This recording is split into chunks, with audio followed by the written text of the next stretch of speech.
Thank you very much, Mr. Chair. Does anyone on this panel think that Bruno Ixo, the London whale who ran JPMC's European Strategic Investment Unit, woke up each day trying to mitigate the risk from excess deposits invested between loans in bonds?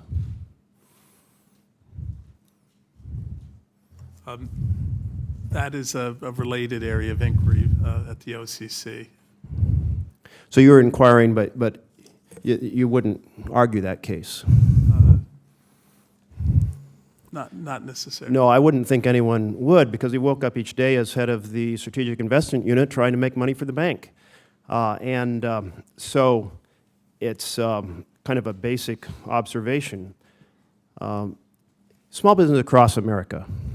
And Comptroller Curry, I'll address these to you, and I'll try to ask you to keep your responses crisp so I can try to get through a series of questions. But across America, small businesses are trying to get access to credit.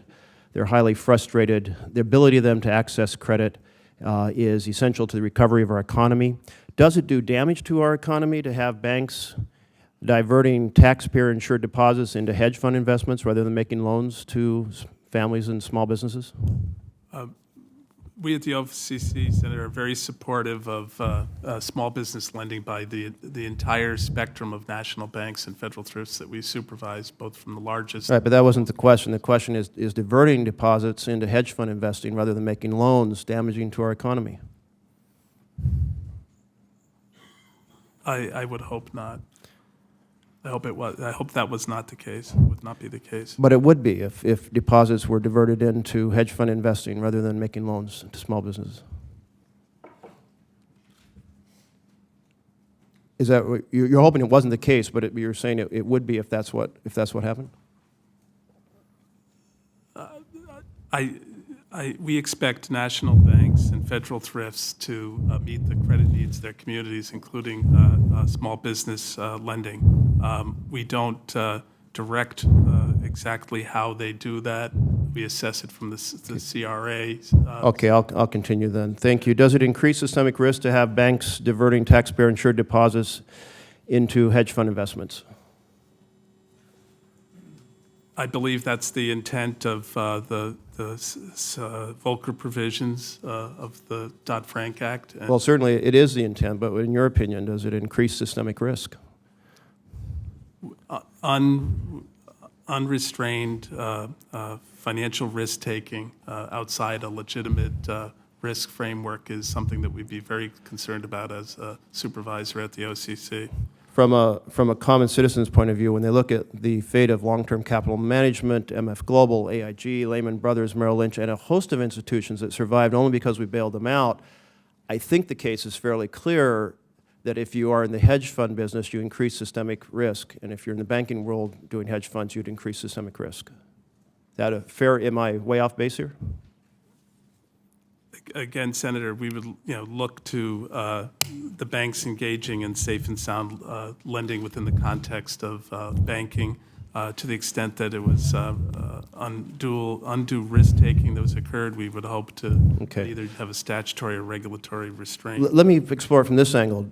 Do bank-hosted hedge fund investment units have a competitive advantage over non-bank hedge funds? Because the bank-hosted funds have access to the discount window and they have access to insured deposits.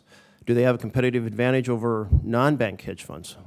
I would have to look at the available research to come to a conclusion. I'd say, of course, they have an advantage. They have taxpayer-insured deposits and access to discount window. Is that an observation that's way off mainstream common sense? I would like to be able to research that subject further. Okay. In terms of proprietary trading being disguised as risk mitigation, it seems like there are basic things that kind of create red flags. If a company says it's mitigating risk on a long position, that is investments in credit in corporate bonds, by essentially taking a long position by selling insurance, is that a red flag that maybe this isn't risk mitigation after all? That is something that we would raise red flags and would have to look at. How about if a so-called risk mitigation operation is investing in hedge funds, private equity funds? Would that be a red flag, that this isn't risk mitigation, this is an investment operation, a proprietary trading operation? That would be another area under general risk management at a minimum that we'd be looking at. So a potential red flag, it would draw attention. If a risk mitigation operation is making massive trades that are not identified with specific risks from specific aspects, whether individual or aggregated, would that be a red flag?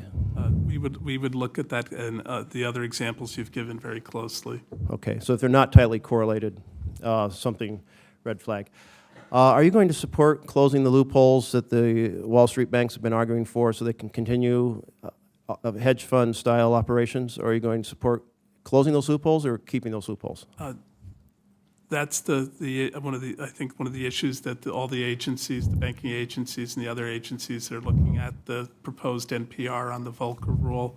I would add that I think our experience here as it unfolds with JP Morgan Chase would help inform our views in the final rulemaking. Thank you very much. Thanks. Thank you.